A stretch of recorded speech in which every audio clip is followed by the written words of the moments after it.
Я не начинаю с величия. Я начинаю с простоты.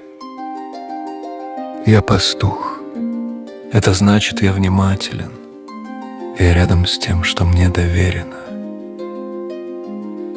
Здесь нет сцены, нет аплодисментов. Есть день, который нужно прожить честно. Я учусь не спешить. Учусь замечать малое. Учусь быть верным в простом. Пастух не торопит жизнь. Он идет рядом. Он знает ритм. В этой простоте рождается устойчивость. Не из силы, из присутствия. Я принимаю свое начало и позволяю ему быть настоящим.